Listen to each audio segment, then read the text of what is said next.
अस्सलाम वालेकुम dear students, I am मफरा से आप मोहल एडवोकेट। मैं एक जुडिशल एकेडमी जो है वो रन कर रहा हूँ। आज का जो हमारा टॉपिक है ये वन पेपर एमसीक्यू के हवाले से है।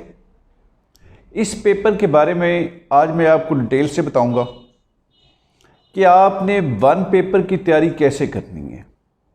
बहुत सारे स्टूडेंट का ये क्वेश्चन आया कि जब हम वन पेपर की तैयारी करते हैं तो हमारा रिज़ल्ट नहीं आता। ये मुख्तलिफ़ किस्म के उनके सवालात होते हैं। आज सारे सवालात का जवाब मैं आपको दूंगा और मैं आपको इस लेक्चर में ये बताऊंगा कि आपने कौन कौन से टॉपिक्स तैयार करने हैं, किस एरिया पे जाना है, किस सब्जेक्ट को किस तरह पढ़ना है और उसको कैसे तैयार करना है।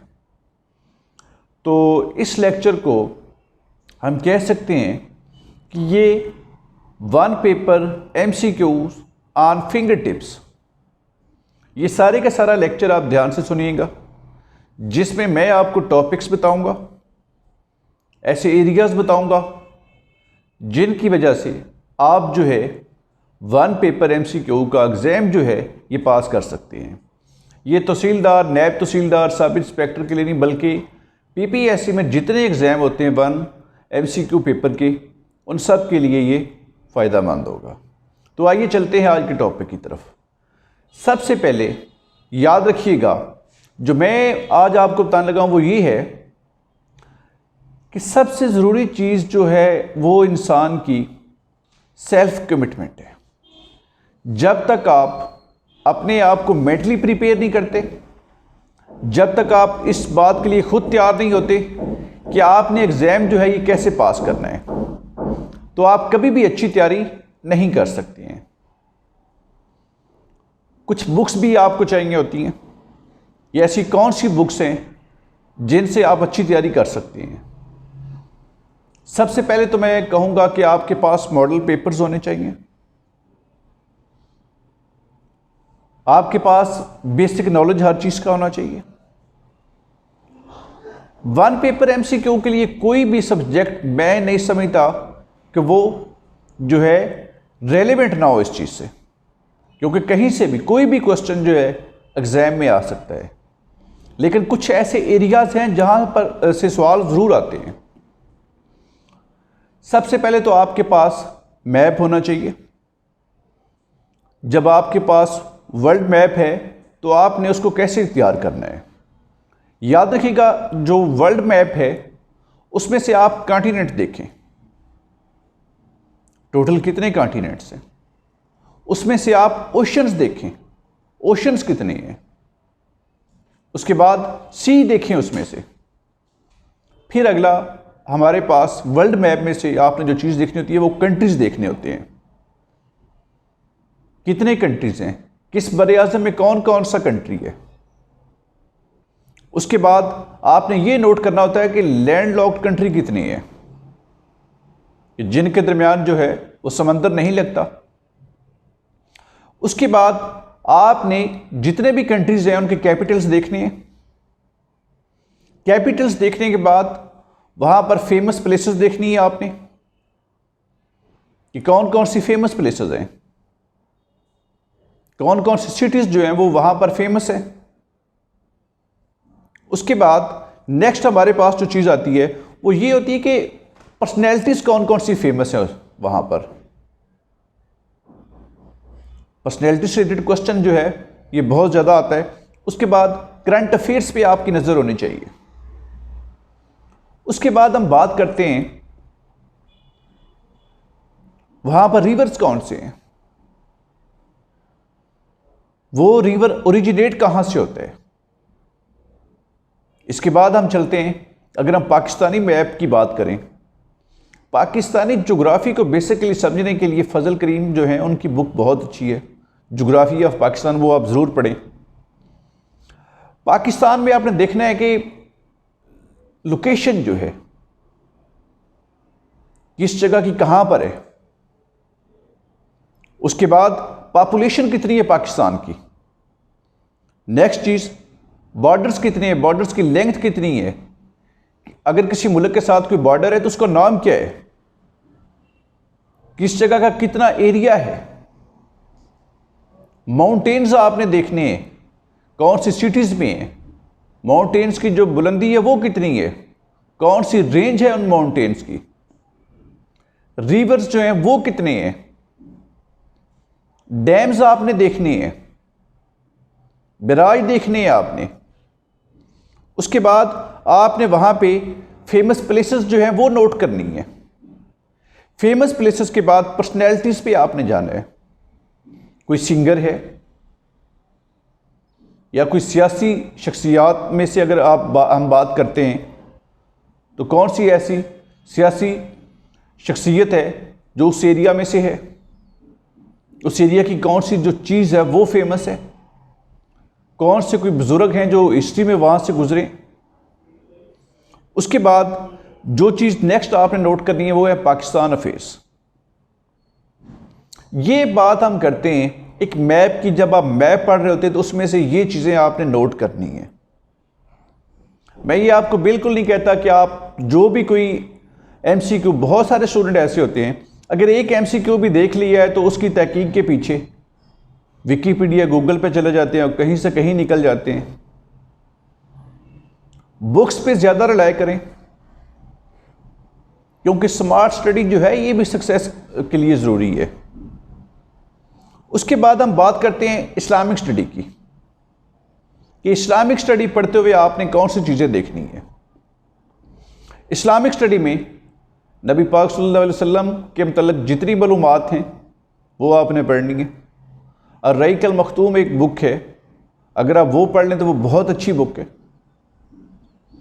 इस्लामिक हिस्ट्री की किताब आप पढ़ लें वो भी बहुत अच्छी, कोई भी आप ले लें। उसके बाद ग़ज़वात के मुतल्लिक़ आपने इंफॉर्मेशन जो है वो हासिल करनी है। उसके बाद हदीस की जो कुतब हैं वो किसने लिखी हैं, राइटर कौन है, और जो इस्लाम के मुतल्लिक़ फेमस बुक्स हैं उनके मुतल्लिक़ आपने इंफॉर्मेशन हासिल करनी है। सुहाबा कराम के मुतल्लिक़ आपने इंफॉर्मेशन हासिल करनी है। उसके बाद कुरान पाक के मुतल्लिक़ इंफॉर्मेशन, कुरान पाक में कितनी सूरतें हैं, कौन सी ऐसी सूरह है जो बिस्मिल्लाह के बगैर है, रुकू कितने हैं, अल्फाज कितने हैं। इसके अलावा जो दूसरे मज़हब हैं उनकी कुतब जो हैं वो आपने देखनी है। वर्ल्ड रिलीजन के हवाले से क्रिश्चियनिटी के मतलब आपको इल्म होना चाहिए, हिंदुइज़्म के मतलब आपको इल्म होना चाहिए। इसके अलावा इस्लामिक हिस्ट्री में अगर हम जाएं तो इस्लाम से पहले का ज़माना, इस्लाम के बाद का ज़माना, जो स्पेशली हिजरत के बाद आपने मक्की और मदनी पीरियड जो है इसमें से बहुत सारे क्वेश्चन आते हैं। इसके बाद खुलफाए राशिदीन के मतलब सवाल आ जाता है। ग़ज़वात मैंने आपको पहले बताया, इस्लामी जंगें जो हुई, कौन कौन से इलाके फतह किए। फिर हमारे पास नेक्स्ट टॉपिक आता है Pakistan affair, Pakistan study. Pakistan study के लिए इंडस वैली सिविलाइजेशन से आप शुरू करें, राजा दैर के मतलब पढ़ें, मोहम्मद बिन कासम के मतलब पढ़ें। उसके बाद जितने हुक्मरान गुजरे हैं, स्पेशली मुगलिया ख़ानदान में से बहुत सारे क्वेश्चन आते हैं पेपर में, ज़हीरुद्दीन बाबर से बहादुर शाह जफ़र तक। उसके बाद 1857 में जो वार हुई थी, इस तरह जो मूवमेंट्स हुई हैं, खिलाफत मूवमेंट है, इस तरह और बहुत सारी मूवमेंट्स जो हैं ये इस दौर में आई। इसके अलावा जो आपने चीज़ नोट करनी है, कुछ ऐसे पोर्शन है जिनमें से सवाल ज़रूर आता है। सर सैयद अहमद ख़ान के मतलब सवाल आता है, उर्दू हिंदी तनाज़ा के मतलब सवाल आता है। कुछ एक्ट पास हुए थे, जैसे 1909 का एक्ट है, 1919 का एक्ट है, इस तरह 1935 का एक्ट है, इंडिपेंडेंस एक्ट है। इसके बाद मुस्लिम लीग कांग्रेस की तश्कील के मतलब सवाल, कौन प्रेसिडेंट रहा है, कैद आज़म ने कब मुस्लिम लीग ज्वाइन की, फातिमा जिन्ना ने कब मुस्लिम लीग ज्वाइन की। इस तरह इल्लामा इकबाल का खुतबा इलाहाबाद, अगर 1916 में जाएं, मुआहदा लखनऊ आता है। इस तरह चोरा चोरी का वाक़या है, दिल्ली प्रपोज़ल हैं, राउंड टेबल कॉन्फ्रेंस हैं, कांग्रेसी वजारतें हैं, क्रिप्स मिशन है, कैबिनेट है। अब ये चीज़ें जो हैं, इस तरह के सवाल आते हैं। फिर हम बात करते हैं जो हमारे पास आईन पाकिस्तान है, कॉन्स्टिट्यूशन ऑफ पाकिस्तान 1973, इसमें से अक्सर सवाल आया है जो फंडामेंटल राइट्स हैं। इस तरह प्रेसिडेंट जो है उसके मतलब काफ़ी दफ़ा सवाल है, एज कितनी होनी चाहिए, हाई कोर्ट के जज की एज कितनी होनी चाहिए, रिटायरिंग एज क्या होनी चाहिए, सुप्रीम कोर्ट के जज की रिटायरिंग एज क्या होनी चाहिए, सेनेट के मेंबर की एज क्या होनी चाहिए, नेशनल असम्बली के मेंबर बनने के लिए क्या एज चाहिए, क्या प्राइम मिनिस्टर का होना मुसलमान होना ज़रूरी है या नहीं, प्रेसिडेंट का मुसलमान होना ज़रूरी है या नहीं, इलेक्शन कमीशन के मतलब सवाल आ गया। इस तरह के सवाल जो हैं ये पाकिस्तान अफेयर में से आते हैं। फिर नेक्स्ट हमारे पास जो अगला टॉपिक है वो है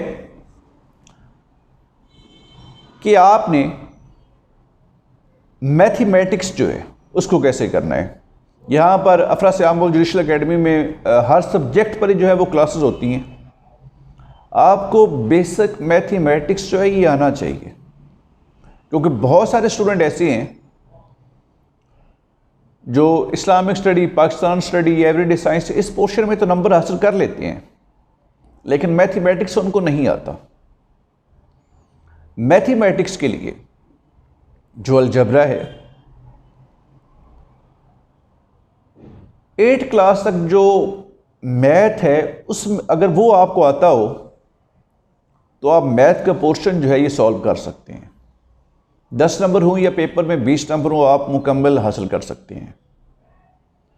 अब हमारी एकेडमी में या अफरा से आमोल जुडिशल एकेडमी में मैथमेटिक्स के भी टीचर हैं, एवरीडे साइंस के भी टीचर हैं।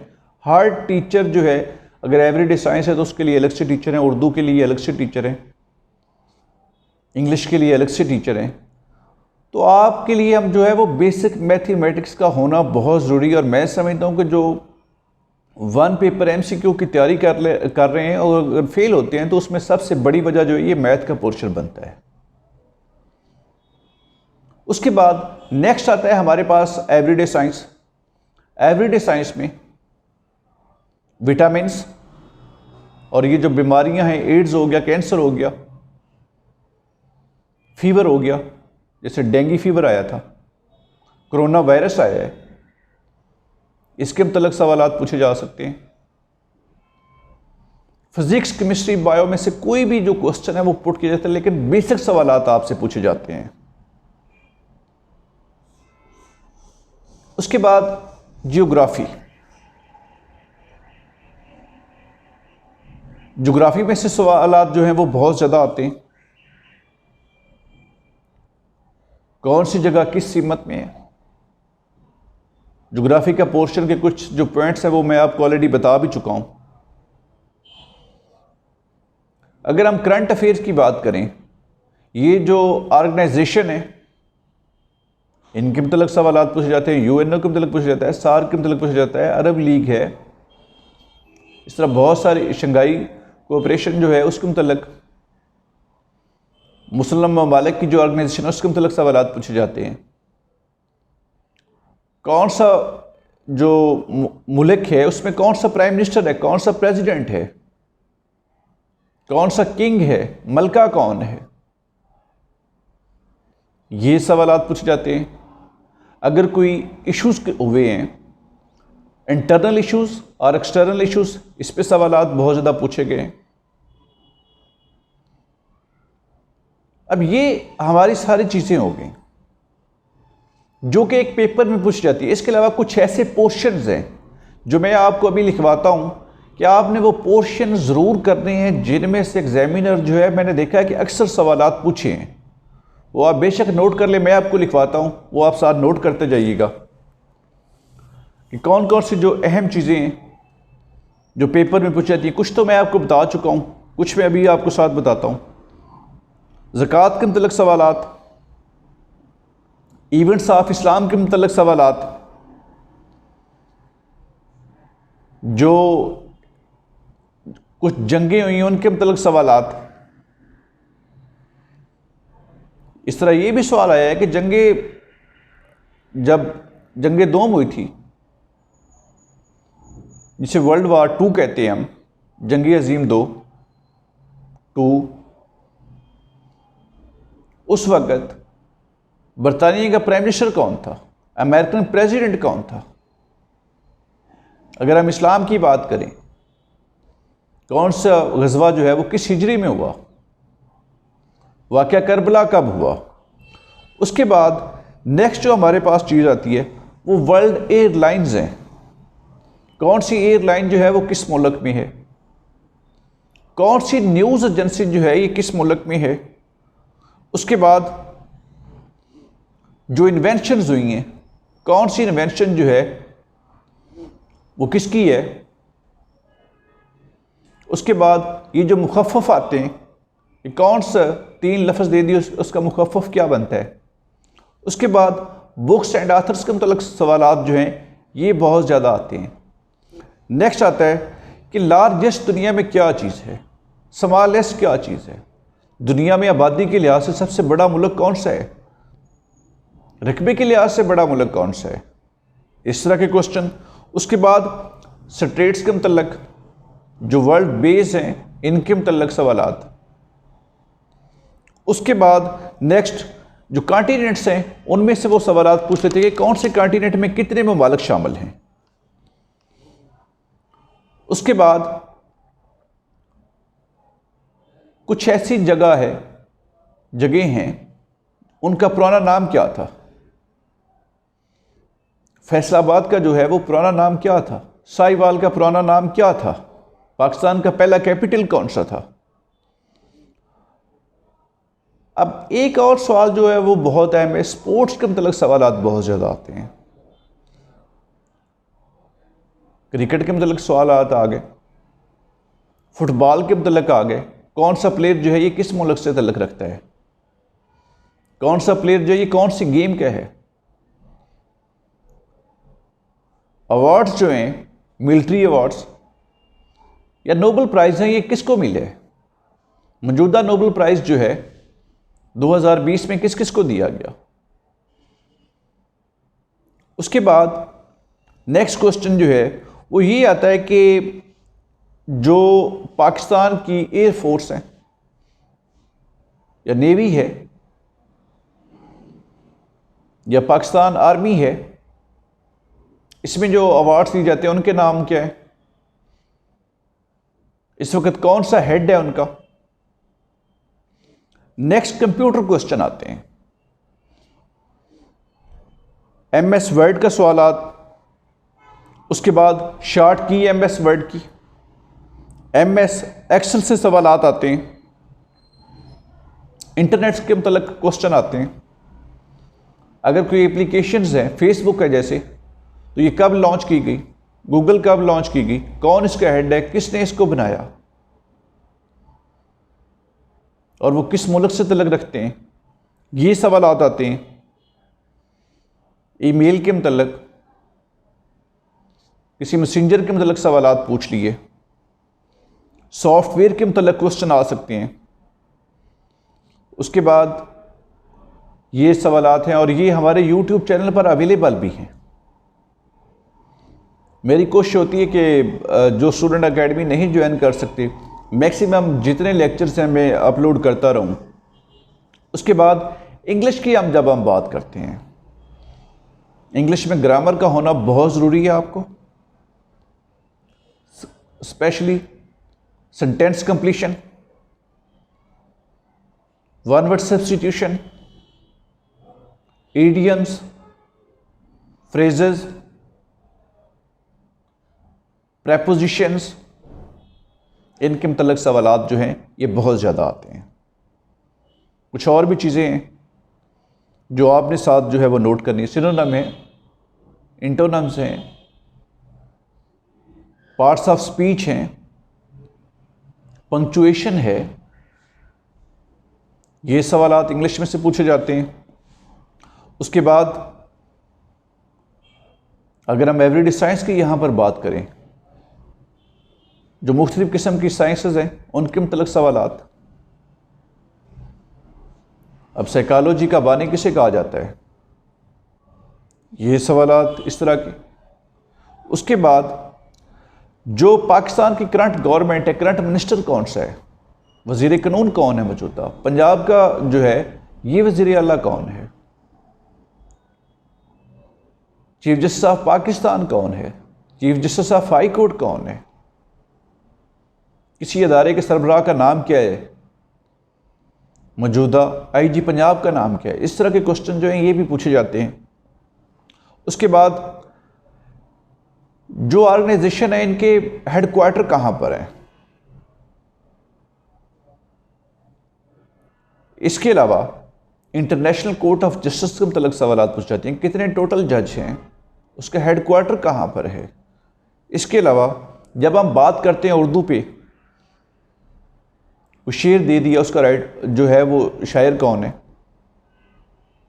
आथर कौन है, कोई बुक लिखी गई है, कोई लफ्ज़ बता दिया कि ये ग्रामर के रूप से क्या चीज़ है।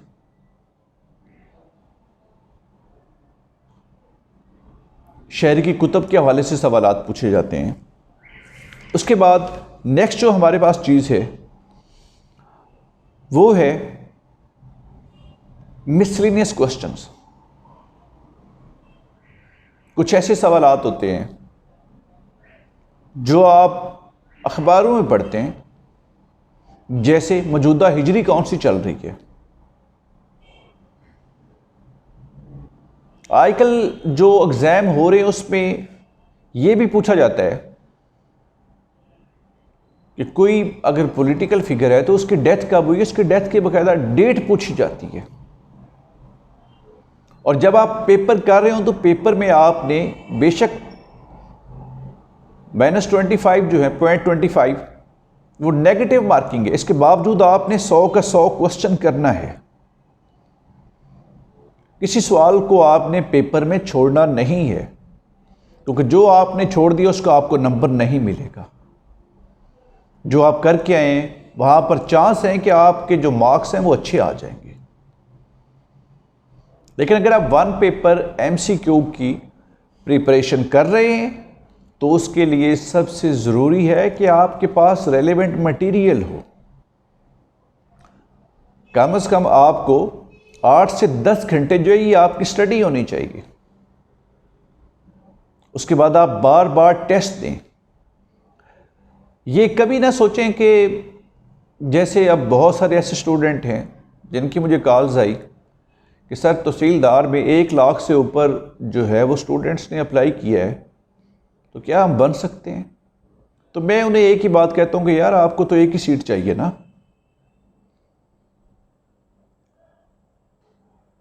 याद रखिएगा, कामयाब वही होते हैं जो मेहनत करते हैं और मुसलसल मेहनत करते हैं। जो छोड़ देते हैं, जो रास्ते में रुक जाते हैं, वो कभी कामयाब नहीं होते हैं। ये मैं अपने एक प्रीवियस लेक्चर में भी बात बता चुका हूँ कि मेरी एक स्टूडेंट थी, तो एक ही सीट थी पंजाब पब्लिक सर्विस कमीशन की तरफ से। तो मैंने उन्हें कहा कि आप अप्लाई करें, तो उन्होंने कहा कि सर एक सीट है, मैं कहूँगी वहाँ तो बहुत सारे लोग अप्लाई करने के लिए होंगे। तो मैंने कहा नहीं आप अप्लाई करें। वो अप्लाई किया, रिटर्न में नाम आया, उसके बाद एक सीट थी वो सिलेक्ट हो गई हैं। और उन्हें भी मैंने यही कहा था कि आपको तो एक ही सीट चाहिए ना। इसलिए ये कभी ना सोचें कि बहुत ज़्यादा तादाद है, बल्कि आप इस चीज़ पे जोर दें कि आपकी मेहनत कितनी है, क्या आपको चीज़ें आती हैं। और जिसकी तैयारी अच्छी होती है वो उसका अपना दिल भी मुतमिन होता है, और ये इंसान को बहुत अच्छी तरह से पता होता है कि उसकी अपनी तैयारी कितनी है। जब आप पेपर कर रहे होते हैं तो वहाँ भी आपको पता चल रहा होता है कि मेरी तैयारी कितनी है। आगे पेपर को सॉल्व कैसे करना है उस पर हमारा अलग लेक्चर होगा। तो आज का जो हमारा लेक्चर था, इसमें जो मैंने आपको अहम चीज़ें बताई हैं इनको आप ज़रूर देखिएगा। अगर आपका कोई भी क्वेश्चन हो इस हवाले से तो आप जो है वो कमेंट में हमें कह सकते हैं। अगर किसी चीज़ पर आपको लेक्चर चाहिए तो वो भी मुझे आप बता दें, उस पर लेक्चर भी डिलीवर किया जाएगा। तो इंशाअल्लाह अब नेक्स्ट किसी और लेक्चर के साथ हाज़िर होंगे। मुझे अपनी दुआओं में याद रखिएगा। अल्लाह हाफिज़।